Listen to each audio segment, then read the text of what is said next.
आज हम वर्ग समीकरण के विवेचक का मान ज्ञात करना सीखेंगे, जिसमें विवेचक को हम डेल्टा द्वारा दर्शाते हैं और उसका सूत्र है डेल्टा बराबर बी स्क्वायर माइनस 4ac। प्रश्न संग्रह 2.5 का दूसरा प्रश्न, वर्ग समीकरण के विवेचक का मान ज्ञात कीजिए।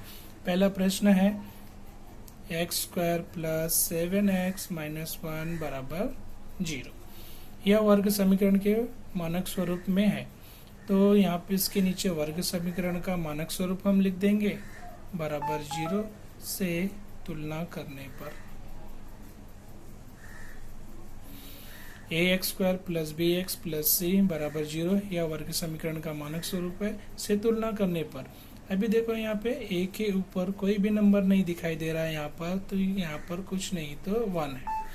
तो a का मान हो गया 1 और b का मान हो गया 7 धनात्मक है इसलिए धन लिखने की जरूरत नहीं है। और c का मान हो गया -1। इस तरह से हमने a b c का मान ज्ञात कर लिया। अब विवेचक का मान निकालेंगे, जो विवेचक का सूत्र है डेल्टा बराबर B square minus 4ac।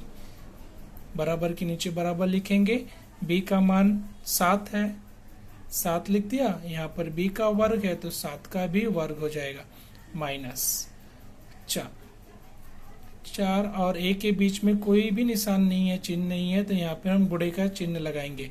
a का मान 1 हो गया, a और c के बीच में भी कोई चिन्ह नहीं है तो गुणे का निशान लगाएंगे, और c का चिन्ह है -1।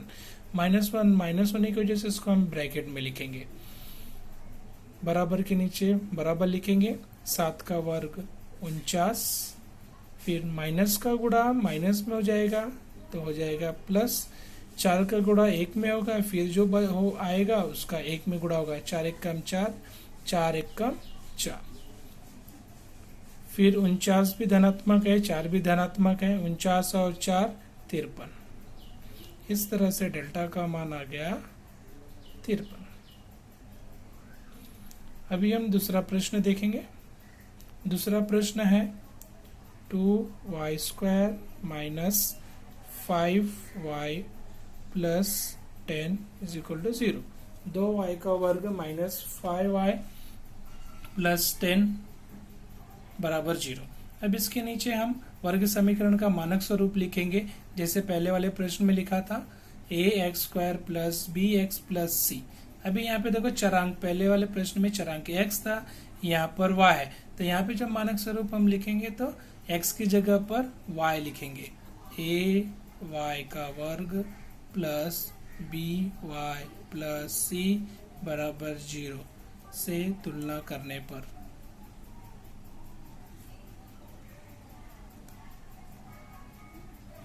ठीक है। अभी a का मान हो गया 2, b का मान हो गया 5, लेकिन 5 के साथ ऋण है इसलिए ऋण 5।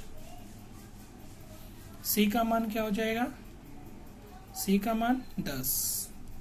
इस तरह से हमने a b c का मान ज्ञात कर लिया। अब विवेचक अर्थात डेल्टा का मान निकालेंगे, डेल्टा बराबर b स्क्वायर माइनस 4ac। बराबर के नीचे बराबर b का मान क्या है, ऋण 5, तो ऋण 5 यहाँ पे लिखेंगे। ऋण होने की वजह से हम ब्रैकेट में लिखेंगे, b का वर्ग है तो ऋण 5 का वर्ग हो जाएगा। माइनस के नीचे माइनस 4 और a के बीच में कुछ नहीं तो गुणे का निशान a का मान 2 है, 2 लिखेंगे। a और c के बीच में कुछ नहीं तो गुणे का निशान c का मान क्या है 10, यहाँ पे लिखेंगे 10। फिर बराबर के नीचे बराबर, फिर -5 का वर्ग, माइनस का वर्ग प्लस हो जाता है, 5 का वर्ग 25, माइनस के नीचे माइनस, 4 दूनी 8, 8 धाम में 80। बराबर के नीचे बराबर, 25 धनात्मक है, 80 ऋणात्मक, एक धन में है और एक ऋण में है तो घटेगा। 80 में से 25 जाएगा तो कितना आएगा, 25 में से 80 घटेगा नहीं तो 80 में से 25 घटाना पड़ेगा। 80 ऊपर लिखेंगे, 25 नीचे घटा दीजिए, 7 हासिल गया, 10 हो गया, 10 में से 5 गया 5, 7 में से 2 गया 5। क्या है 55। अभी दोनों में बड़ी संख्या कौन सी 80, 80 का चिन्ह माइनस में है तो यहाँ पे आएगा माइनस। अभी हम तीसरा प्रश्न देखेंगे। इस तरह से डेल्टा का मान आ गया -55। अब हम तीसरा प्रश्न देखेंगे। तीसरा प्रश्न है करनी में 2x का वर्ग प्लस 4x प्लस 2 करनी में 2 बराबर 0। अब यहाँ पर भी नीचे वर्ग समीकरण का मानक स्वरूप लिखेंगे। ax का वर्ग प्लस bx प्लस c बराबर 0 से तुलना करने पर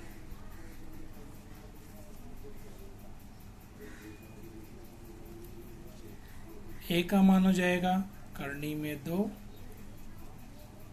b का मान हो जाएगा 4, c का मान हो जाएगा 2 करनी में 2। अब विवेचक का मान निकालेंगे। डेल्टा बराबर b का वर्ग माइनस 4ac बराबर के नीचे बराबर b का वर्ग, b का मान है 4 तो 4 का वर्ग माइनस के नीचे माइनस 4 गुणे a का मान करनी में 2 गुणे c का मान करनी 2 करनी में 2, 4 का वर्ग 16 माइनस। अभी देखो यहाँ पे 4 का गुणा 2 में 4 दूनी 8, करनी में 2 करनी में 2 जब गुणा होगा करनी में 2 का गुणा करनी में 2 में होगा तो आ जाएगा 2, तो यहाँ पे लिखेंगे 2। 16 माइनस 8 दूनी 16, 16 में से 16 गया 0। इस तरह से डेल्टा का मान आ गया 0।